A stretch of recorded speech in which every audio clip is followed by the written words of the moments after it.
န်နီကက်လာချိန်တွင်သမ္မတဟောင်းဦးသိန်းစိန်နှင့်အဖွဲ့ကဒေါ်အောင်ဆန်းစုကြည်အားတွားရောက်တွေ့ဆုံတဲ့ဆွေးသတင်းကိုကျင်းပပြီးတော့မှာဖြစ်ပါတယ်။နိုင်ငံတကာတရားရုံး ICJ မှာမြန်မာနိုင်ငံဆိုင်ရာအမှုအပေါ်အပိသက်အမိန့်ချမှတ်ရန်နီကက်လာနေသောအချိန်ကာလအတွင်းသမ္မတဟောင်းဦးသိန်းစိန်ဦးဆောင်သောအဖွဲ့တစ်ဖွဲ့ကနိုင်ငံရေးခေါင်းဆောင်ဒေါ်အောင်ဆန်းစုကြည်အားတွားရောက်တွေ့ဆုံခဲ့ကြောင်းသတင်းရက်ကွက်အချို့မှပြောကြားလာပါတယ်။အဆိုပါတွေ့ဆုံမှုသည်မြန်မာနိုင်ငံရေးအနာဂတ်နိုင်ငံတကာဖိအားများနှင့် ICJ အမိန့်အကျိုးဆက်များကိုဆွေးနွေးရန်ရည်ရွယ်ထားသည်ဟုသုံးသပ်သူများကမြင်ကြပါသည်။သတင်းရရှိမှုများအရအဆိုပါတွေ့ဆုံမှုမှာတရားဝင်ကြေညာချက်ထုတ်ပြန်ခြင်းမရှိသေးတော့လေနိုင်ငံရေးအတွင်းရေးဆိုင်ရာဆွေးနွေးမှုများနိုင်ငံတကာတရားစီရင်ရေးလုပ်ငန်းစဉ်များအပေါ်မြန်မာနိုင်ငံအနေဖြင့်ရင်ဆိုင်ရမည့်အခြေအနေများကိုအဓိကထားဆွေးနွေးခဲ့ကြသည်ဟုဆိုပါတယ်။အထူးသဖြင့် ICJ အမိန့်ချမှတ်ပြီးနောက်နိုင်ငံရေးစီးပွားရေးနှင့်နိုင်ငံတကာဆက်ဆံရေးခန္ဓာများတွင်ဖြစ်လာနိုင်သည့်ပြောင်းလဲမှုများကိုညီတို့ကင်တွယ်မည်ဆိုသည့်အချက်များကိုအလေးထားပြောဆိုခဲ့ကြကြောင်းသတင်းရက်ကွက်များကထုတ်ဖော်ပြောကြားပါရယ်နိုင်ငံရေးလှလာသူအချို့ကယခုလိုတွေ့ဆုံမှုသည်မြန်မာနိုင်ငံအတွင်းနိုင်ငံရေးအင်အားစုများအကြားဆက်သွယ်ညှိနှိုင်းမှုပြန်လည်ဖြစ်ပေါ်လာနိုင်ခြေကိုပြသသည့်အချက်တစ်ချက်ပင်ဖြစ်နိုင်ကြောင်းသုံးသပ်ကြပါရယ်ICJ အမိန့်သည်မြန်မာနိုင်ငံအတွက်တာမန်တရားရေးဆိုင်ရာအရေးအခင်းတစ်ခုသာမကနိုင်ငံရေးအခင်းကျင်းကိုပါအကြီးအကျယ်တက်ရောက်စေနိုင်သဖြင့်ရခိုင်အစိုးရခေါင်းဆောင်များနှင့်လက်ရှိအရေးကြီးသောနိုင်ငံရေးပုဂ္ဂိုလ်များအကြားအမြင်ဖလှယ်မှုများပြုလုပ်လာခြင်းဖြစ်နိုင်သည်ဟုဆိုကြပါရယ်အခြားတစ်ဖက်တွင်သတင်းရင်းမြစ်တစ်ခုက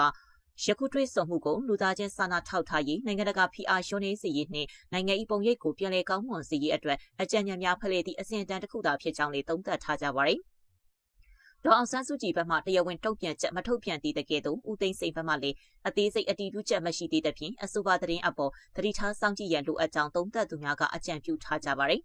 ICJ အမိန့်ချမှတ်မှုသည်မကြာမီအချိန်အတွင်းထွက်ပေါ်လာနိုင်ကြောင်းခံမှန်းနေကြသည့်အခြေအနေတွင်ယခုကဲ့သို့နိုင်ငံရေးအင်အားစုများအကြားလှုပ်ရှားမှုများပေါ်ပေါက်လာခြင်းသည်မြန်မာနိုင်ငံရေးအတွက်အရေးပါသည့်အပြောင်းလဲအစပြုခြင်းဖြစ်လာနိုင်မလားဆိုသည်ကိုနိုင်ငံတကာအတိုင်းအဝိုင်းနှင့်ပြည်တွင်းပြည်ပသုံးသပ်သူများကစိတ်ဝင်စားစွာစောင့်ကြည့်နေကြပါသည်ဆက်လက်ပြီးတော်လှန်ရေးအင်အားစုတွေအပါအဝင်အဖွဲ့ပေါင်းစုံနှင့်ဆွေးနွေးလိုကြောင်းအာဆီယံအထူးကိုယ်စားလှယ်ပြောတဲ့ဆိုတဲ့သတင်းကိုတင်ဆက်ပြီးတော့မှာဖြစ်ပါတယ်။တော်လှန်ရေးအင်အားစုတွေအပါအဝင်မြန်မာနိုင်ငံရေးရဲ့ကွဲပြားစုံလင်တဲ့အစုအဖွဲ့တွေနဲ့ဆွေးနွေးမှုတွေဆက်လက်လှုပ်ဆောင်သွားဖို့ဆန္ဒရှိကြောင်းအရှေ့တောင်အာရှနိုင်ငံများအစည်းအရုံးအာဆီယံရဲ့အလှည့်ကျဥက္ကဋ္ဌဖိလစ်ပိုင်အစိုးရကခန့်အပ်ထားတဲ့အထူးကိုယ်စားလှယ်ကပြောပါတယ်။ဖိလစ်ပိုင်အစိုးရကမြန်မာအရေးအတွက်အာဆီယံအထူးကိုယ်စားလှယ်အဖြစ်ခန့်အပ်ထားသူTeresa Lozaro ကသူဟာစစ်တပ်ကလက်ရှိမှာအပိုင်း၃ခုခွဲပြီးကျင်းပနေတဲ့ရွေးကောက်ပွဲကိုထောက်ခံမှာမဟုတ်ပေမယ့်ရလဒ်တွေနဲ့နောက်ဆက်တွဲဖြစ်ပျက်ပြောင်းလဲမှုတွေကိုတော့ဆက်ပြီးစောင့်ကြည့်နေမယ်လို့ရိုက်တာသတင်းဌာနနဲ့အင်တာဗျူးမှာမှတ်ချက်ပေးခဲ့ပါတယ်။မေးပေးသူအရန်နေခဲ့ပေမဲ့လည်းပြီးစီးခဲ့တဲ့မေးပေးမှုနှစ်ကြိမ်ကအရန်အောင်မြင်တယ်လို့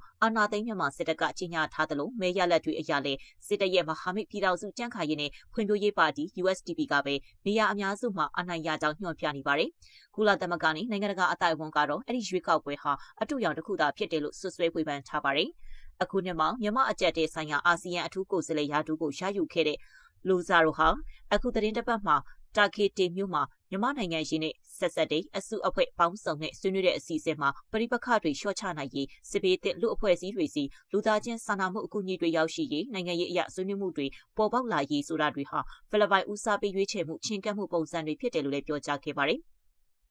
တာဂီတီကဆွေးနွေးပွဲကိုတက်ရောက်ခဲ့တဲ့အဖွဲ့အစည်းတွေထဲမှာပါဝင်ခဲ့တယ်လို့ချင်းအမျိုးသားတပ်ဦး CNF ကအဲ့ဒီ2ရက်ကြာအစည်းအဝေးဟာဗတ်ပေါင်းစုံပါဝင်တဲ့ဆွေးနွေးမှုတွေစီဦးတည်နေတဲ့ကောင်းမွန်တဲ့အစပြုမှုလို့မျှော်လင့်ကြောင်းမှတ်ချက်ပြုခဲ့ပါတယ်ဆွေးနွေးပွဲကအပေါင်းလက္ခဏာဆောင်ခဲ့ကြောင်းအာဆီယံအလှည့်ကျဥက္ကဋ္ဌသစ်ဟာယာရုကိုလက်ခံပြီးတစ်လအတွင်းမှတင်မြန်မာပြည်တွင်းရှိနဲ့ဆက်နွယ်တဲ့အစုအဖွဲ့တွေကိုတွေ့ဆုံခဲ့ကြောင်းဒီအခြေအနေအပေါ်အကောင်းမြင်ကြောင်း CNF ပြောရေးဆိုခွင့်ရအရာရှိဆလိုင်းဘန်ကဆိုပါတယ်အာနာသိန်းစစ်တပ်ကတော့ဖိလစ်ပိုင်နဲ့တော်လှန်ရေးအင်အားစုတွေတွေ့ဆုံခဲ့တဲ့ဆိုတဲ့ကိစ္စအပေါ်ရိုက်တာသတင်းဌာနရဲ့ဆက်သွယ်မေးမြန်းမှုအပေါ်သဘောထားမှတ်ချက်ပေးတာမျိုးမရှိခဲ့ပါဘူးတော်လှန်ရေးအင်အားစုဖြစ်တဲ့အမျိုးသားညီညွတ်ရေးအစိုးရ NUG ဟာတာကေတီမြို့ဆွေးနွေးပွဲကိုတက်ရောက်ခဲ့သလားဆိုတဲ့အပေါ်လက်တလောဘာမှထုတ်မပြောသေးပါဘူးဒါပေမဲ့လာဆာရိုကတော့ NUG လည်းအစည်းအဝေးတက်ခဲ့တယ်လို့အတည်ပြုထားပါတယ်လာဆာရိုကမြန်မာနိုင်ငံကိုလာရောက်ပြီးအာနာသိန်းစစ်ခေါင်းဆောင်မင်းအောင်လှိုင်နဲ့တွေ့ဆုံပြီးတဲ့နောက်မှာအခုလိုမျိုးတော်လှန်ရေးအစုအဖွဲ့တွေနဲ့လည်းဆွေးနွေးခဲ့တာဖြစ်ပါတယ်ဖိလစ်ပိုင်အစိုးရကတော့လာဆာရိုနဲ့မင်းအောင်လှိုင်တွေ့ဆုံမှုဟာနှွေးထွေးပြီးအပြုသဘောဆောင်တဲ့အမြင်ဖလှယ်မှုတွေဖြစ်ခဲ့တယ်လို့ကြေညာထားပါတယ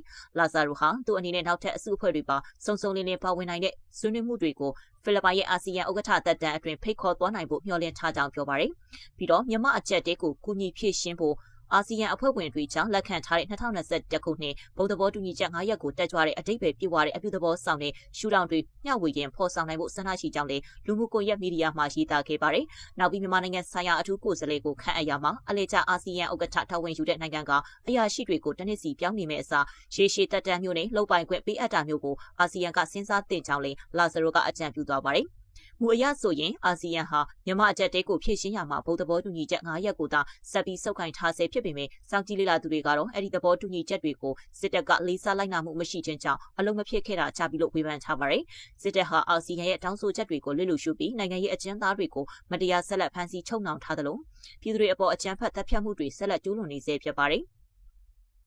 ဆက်လက်ပြီးရွှေကောက်ပွဲအပေါ်ယုံကြည်ကိုးစားနိုင်မှုလျှော့ပါစေတဲ့ဥပဒေနဲ့ဖမ်းဆီးခံရသူ400ကျော်ရှိတဲ့ဆိုတဲ့သတင်းကိုတင်ဆက်ပြီးတော့မှဖြစ်ပါတယ်။လက်ရှိကျင်းပနေတဲ့ရွှေကောက်ပွဲအတွင်းစစ်ကောင်စီမတရားပြဋ္ဌာန်းထားတဲ့ရွှေကောက်ပွဲအပေါ်ယုံကြည်ကိုးစားနိုင်မှုကိုလျှော့ပါစေတဲ့ဥပဒေနဲ့ဖမ်းဆီးခံရသူ400ကျော်ရှိတယ်လို့သိရပါတယ်။စစ်ကောင်စီဟာရွှေကောက်ပွဲကိုနှောက်ယှက်ဟန်တာဖျက်ဆီးခြင်းကနေကာကွယ်ပေးရေးဥပဒေကိုအသုံးပြုပြီးပြည်သူတွေကိုဖမ်းဆီးအရေးယူမှုတွေလှုပ်ဆောင်နေပြီးအမှုဖွင့်အရေးယူမှုစုစုပေါင်း331မှုနဲ့ဖမ်းဆီးခံရသူ404ယောက်ရှိတယ်လို့သိရပါတယ်။ပါတီစုံဒီမိုကရေစီအထွေထွေရွှေကောက်ပွဲကိုနှောက်ယှက်ဟန်တာဖျက်ဆီးခြင်းကနေကာကွယ်ပေးရေးဥပဒေအရအရေးယူဆောင်ရွက်မှုတွေကိုပြုလုပ်နေပါတယ်လို့စစ်ကောင်စီလက်အောက်ရှိပြည်ထရေးဝင်ကြီးဒူးဗိုလ်ချုပ်ကြီးထွန်းထွန်းနောင်ကရွှေကောက်ပွဲကာလလုံခြုံရေးဆိုင်ရာကြီးကြပ်မှုဗဟိုကော်မတီရဲ့တတမအကြိမ်လုပ်ငန်းညှိနှိုင်းအစည်းအဝေးမှာပြောခဲ့တာဖြစ်ပါတယ်။စစ်ကောင်စီကအရေးယူခဲ့တဲ့အမှုပေါင်း332မှုမှာအမျိုးသား324ယောက်နဲ့အမျိုးသမီးအယောက်80ပါဝင်တယ်လို့စစ်ကောင်စီကစီရင်ထုတ်ပြန်ထားပါတယ်။လွတ်လပ်စွာထုတ်ဖော်ပြောဆိုခွင့်ဟာအွန်လိုင်းကဖြစ်စီအော်လိုင်းကဖြစ်စီအခွင့်အရေးကအတူတူပါပဲလွတ်လပ်စွာထုတ်ဖော်ပြောဆိုခွင့်မှာအကျုံးဝင်ပါတယ်လွတ်လပ်စွာထုတ်ဖော်ပြောဆိုခွင့်ကိုပိတ်ပင်ပြီး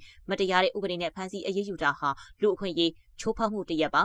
လွတ်လပ်စွာထုတ်ဖော်ပြောဆိုခွင့်ကိုပိတ်ပင်ပြီးရွှေကောက်ပွဲကျင်းပတာကလည်းရွှေကောက်ပွဲအပေါ်ယုံကြည်ကိုးစားနိုင်မှုကိုလျော့ပါစေတယ်လို့မြန်မာအင်တာနက် project ရဲ့ digital အခွင့်အရေးလေ့လာသူကိုသိဉ္ဉံကပြောပါတယ်ဒီမိုကရေစီဖော်ဆောင်ဖို့ရွှေကောက်ပွဲကျင်းပတာလို့စစ်ဗိုလ်ချုပ်တွေကပြောနေပေမဲ့လူထုရဲ့မဲပေးပိုင်ခွင့်ကိုချိန်ချောက်ဖိအားပေးနေတဲ့အပြင်ရွှေကောက်ပွဲစန့်ကျင်သူတွေကိုဒီနေ့2025ခုနှစ်ဇူလိုင်31ရက်မှစစ်တပ်ကအသိရေးဆွဲပြဋ္ဌာန်းထားတဲ့ရွှေကောက်ပွဲနှောက်ယှက်ဟန်တာဖျက်ဆီးခြင်းမှာအကာအကွယ်ပေးရေးဥပဒေနဲ့နှိပ်ကွပ်နေတာလည်းဖြစ်ပါတယ်